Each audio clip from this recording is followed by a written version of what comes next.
আমার মতো বিরিয়ানি লাভাররা কে কে আছেন? আজকে আমি চলে গেলাম পুরান ঢাকার হানিফ বিরিয়ানি খেতে, যেটার নাম অনেকবার শুনেছি। অরিজিনালটা পেতে হলে অবশ্যই আপনাকে পুরান ঢাকায় যেতে হবে, আর আমার মতো যুদ্ধ করেই এই হানিফ বিরিয়ানিটা আপনাকে খেতে হবে।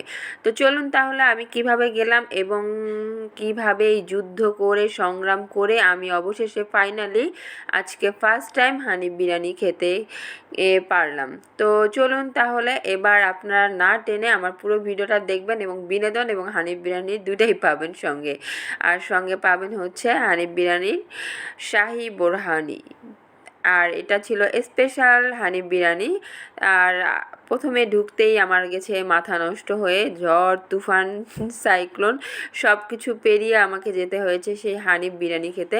দেখতেই পাচ্ছেন পুরান ঢাকা বলে অন্যরকম একটা কথা, রাতের বেলা ওটা অন্যরকম জমজমাট হয়ে যায়।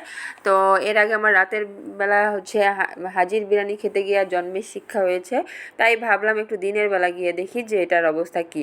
তো দিনের বেলা গিয়েও আমার কাছে সেম সিচুয়েশনের মধ্যে আমাকে পড়তে হয়েছে, এত পরিমাণ জ্যাম আর রাস্তাগুলো এত ছোট ছোট। ভাইরে ভাই, ওখানে যে মানুষ কীভাবে বসবাস করে আল্লাহ জানে, তারা হয়তো অভ্যস্ত হয়ে যায়, আমরা অভ্যাসের দাস। তো অবশেষে চলে আসলাম হচ্ছে হানিফ বিরিয়ানিতে। তো দেখতেই পাচ্ছেন রাস্তা থেকে শুরু করে একদম সিরিয়াল লেগেই আছে, আর এখানে একটা করে পাতিল শেষ হচ্ছে আর একটা পাতিল মানে লাগাতে তাদের হচ্ছে 10 মিনিট টাইমও লাগতেছে না, আর এভাবেই সার্ভ করা হচ্ছে তাদের সেই বিরিয়ানিগুলো। তো ফাইনালি আমরা এই ঝড় তুফান পার করে ভিতরের দিকে এগিয়ে গেলাম, গিয়ে দেখি একটা সিটও ফাঁকা নেই। তো এখানে আমাদের ওয়েট করতে হবে কারো মাথার উপরে দাঁড়িয়ে আর কি। এখানে আসতে হলে এবং খেতে হলে এটাই করতে হবে আপনাকে, কিচ্ছু করার নেই। প্রত্যেকটা টেবিল ফুল, আর দেখেন এভাবে মাথার উপরে দাঁড়িয়ে দাঁড়িয়ে থাকে আপনাদের খাবারের জন্য অপেক্ষা করতে হবে মিনিমাম 10 থেকে 20 মিনিট থেকে আধা ঘন্টা, না হলে আপনারা এই খাবার কখনোই খেতে পারবেন না। আর এখানে বসে না খেলে কি আর হয়? যত ঝড় তুফান হোক, খেতে আসছি, খেয়ে তো যাবই। তো আমি এদিক সেদিক যাচ্ছি, আবার অর্ডার দিয়ে আসতেছি। আমরা আজকে বিভিন্ন কাজে গিয়েছিলাম, তো কাজে গিয়ে ভাবলাম যখন আসছি তাহলে আজকে এটা মিস কোনোভাবেই করা যাবে না।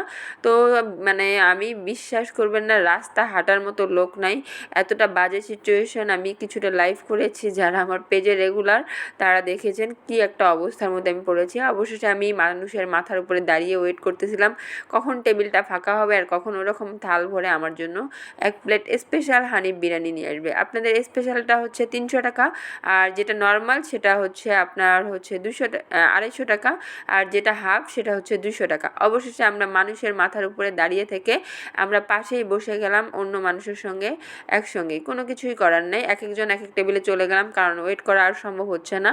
তো আমরা 3জন গিয়েছিলাম, 3জনেই 3 জায়গায় চলে গেলাম, কারণ কোনো উপায় নেই এখানে।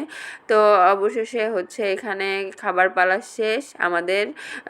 না সরি, খাবার অর্ডার দিয়ে দিয়েছি। এরপরে আমি হচ্ছে আবারও একটু দাঁড়িয়ে এদিক সেদিক একটু দেখতেছি, আর ওখানে তারা পাতিলে পাতিলে আবার বোরহানি এভাবে সার্ভ করতেছে, আর এইভাবে লোকজন দাঁড়িয়ে আছে। কেমন যে একটা বাজে অবস্থা যেটা বলার মতো না।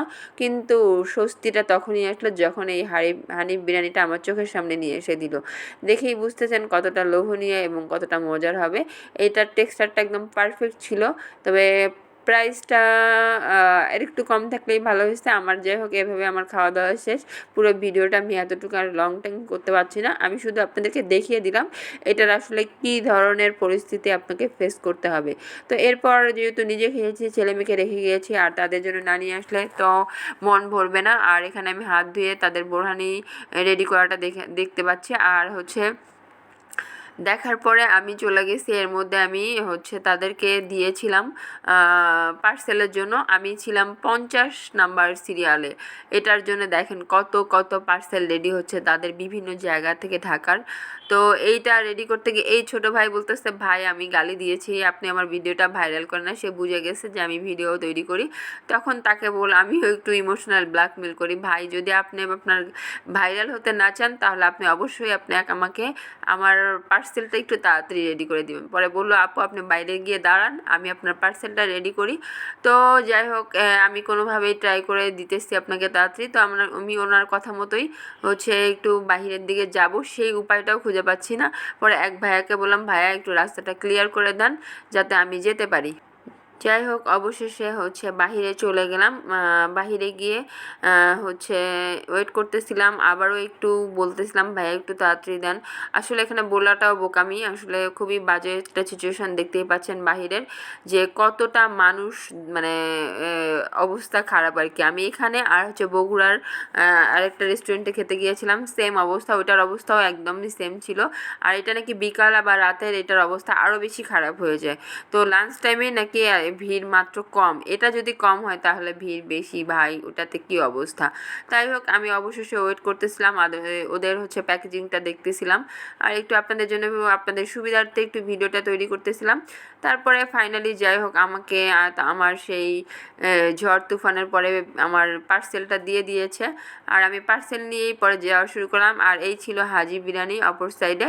তো এখানে কলাপাতা করেই আপনি আসলেই চাইলে মানে পেয়ে যাবেন আর কি। এটা খেয়েছিলাম আমি আরেকদিন। আর এটা ছিল বিউটি লাচ্ছি, এটা অন্য একটা ভিডিওতে আপনাদের সঙ্গে আমি শেয়ার করতেছি, সেটাও আমি খেয়েছি এবং এখানে আসলে কিভাবে তারা তৈরি করে। তো এরপর রিক্সা নিয়ে চলতে থাকি সেই যানজট পেরিয়ে বাসার উদ্দেশ্যে। তো ভিডিওটি কেমন লাগলো, লাইক কমেন্ট শেয়ার দিয়ে পাশে থাকবেন, আর আপনারাও একদিন ঝড় তুফান পার করে খেতে যান। আল্লাহ হাফেজ, টাটা, বাই।